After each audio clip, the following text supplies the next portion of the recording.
And for a better understanding, we're joined from Cairo by Dr. Mohammed Osman, the International Relations Specialist. Dr. Osman, welcome to Q News. What does Israel's stated plan to keep control of Gaza mean for the ceasefires, terms, the timeline, and the role of the mediators?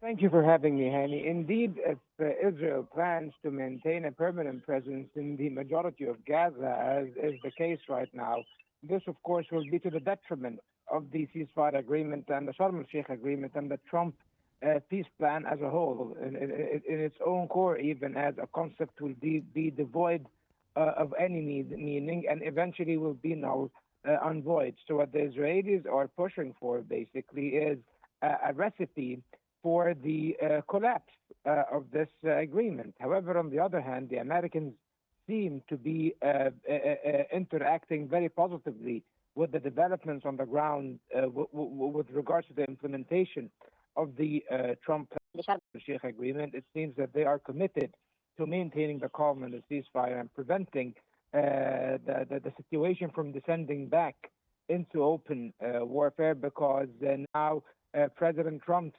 credibility is staked, of course, in foreign policy terms, is staked on the Gaza ceasefire, basically, and what he calls a peace agreement or a Middle East peace plan, as he likes to exaggeratedly, of course, this bit. So it seems that the Americans will rein in the Israelis.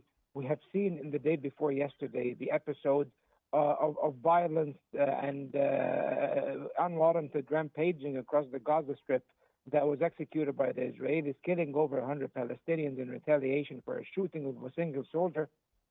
And of course, most of those 100 were civilians. The Israelis were also planning to expand their ground control over Gaza, meaning that they deploy to areas beyond the yellow line, areas they have already evacuated. The Americans apparently pressured them and reined them in, forced them to back down, and it seems that the Israelis are once again committed to the cessation of hostilities. However, if this American pressure is not sustained, or if it flinches for 1 second, unfortunately, this agreement could be in very dire straits. Mm-hmm.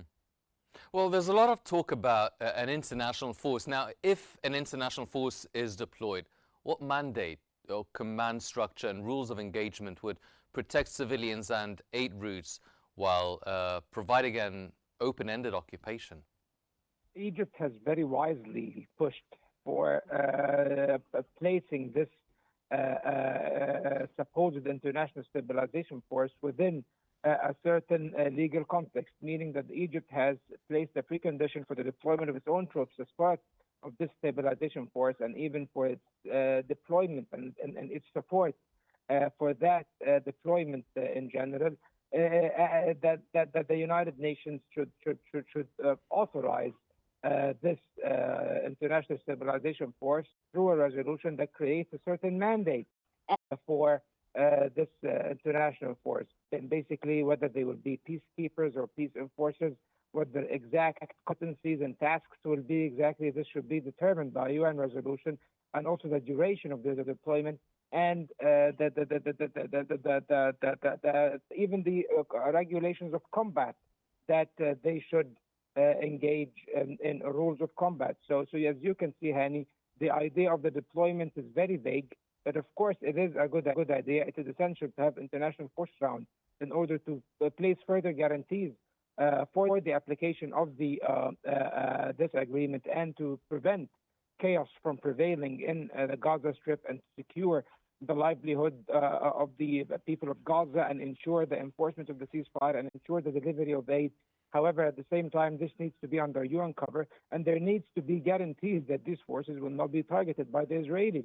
We have just seen the other day the Israelis were harassing UNIFIL forces in southern Lebanon. They targeted them on multiple occasions over the past decades, actually, not only past weeks and days. So we should not see a repetition of such trend of events in Gaza. So it's very important to have a UN mandate for this force and actual guarantees that their jurisdiction will be respected and upheld by the Israeli side.